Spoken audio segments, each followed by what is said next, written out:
going to start section one now. In section one, we're going to talk about what public relations is, and we'll also jump into we'll jump into the history of public relations. So to get started, by now you should have reviewed the syllabus and watched the first video. Right now, your job is to watch this video, and then after that, read chapters 1 through 4 in the book. That will help you understand then the websites and videos that you'll be watching as described in the section 1 PDF. After you've done all that, you'll provide a response to each discussion question that's in the section 1 PDF. There are about 8 of them. So you'll provide a discussion response to each of those. Then you'll provide a response to at least one of your classmates' responses to each of those discussion questions. So you'll do your post plus 8 more at the very least. I'll also be discussing with you. After that, take quiz 1, and that'll be section 1.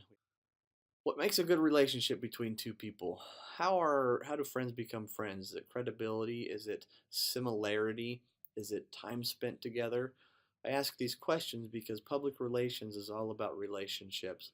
Here's a working definition: the establishment and maintenance of mutually beneficial relationships between an organization and its stakeholder publics.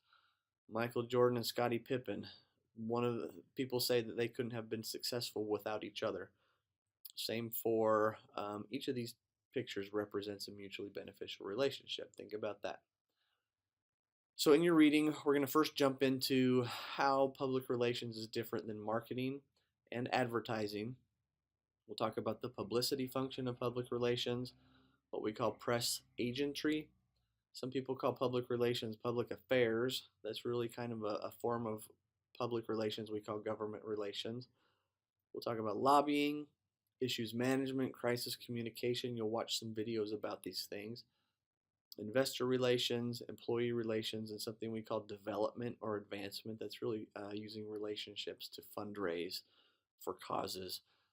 This first section, section 1, will give a brief overview about each of these things.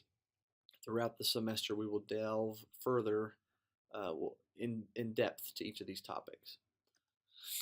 So in your reading, you'll see that we'll talk about whose job public relations is in an organization. Is it the CEO? Is it just an intern's job? We'll learn that PR is a management function. It shouldn't be the first thing to go in hard economic times. We'll discuss why. We'll also learn about in this section who make up the public relations workforce in the United States. Where do we work? Demographics, who are we? How much money do we make? Is there a glass ceiling for women, and what are we doing to overcome that? What do we do on a day-to-day basis? Writing is the #1 job. We'll talk about in an increasing global world how PR professionals need to be able to communicate with and build relationships with people of all ethnicities and minority groups. And we'll talk about job titles and roles within an organization that public relations people do. As for me, my writing experience, like many of you probably, I started out working on my high school newspaper as a reporter, advanced to sports editor, and then managing editor. After high school, I also worked as a reporter for not just this paper, but for other newspapers as well, including my college newspaper during my first 2 years of college. And every job since then, after I changed from journalism to public relations, I've had to write. Writing has been the bulk of my work as a public relations person. So get used to it. After we talk about what is public relations, we'll get into the history of public relations and how it's tied to the growth of the press and newspapers, and it's also tied to periods of crisis.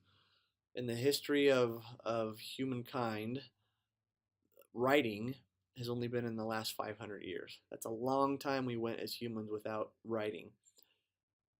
Now in the last, writing was the last 5,000 years.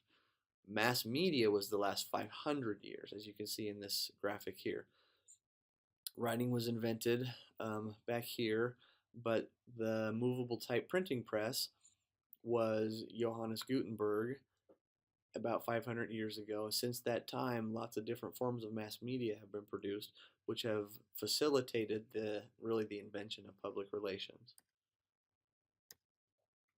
Public relations in the United States can trace its beginnings back to the American Revolution and people like Sam Adams, Alexander Hamilton, rallying support for the American Revolution, and even the ratification of the Constitution through symbolism and through partisan press.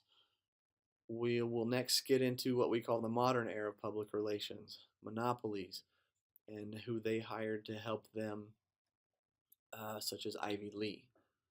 And Arthur Page, we'll talk about him and his contribution to public relations, and then we'll get into the civil rights movement and the contributions of people like Martin Luther King Jr. and Emmett Till and their contribution to the practice of public relations and how public relations helped facilitate the civil rights movement here in the United States. That will be section one. I know that's a brief overview. Get into the reading. I think you'll enjoy it. I'm looking forward to your discussion posts and to our having a conversation about what is public relations and the history of public relations. If you have any questions, again, email me. Don't hesitate to call me. Looking forward to talking with you.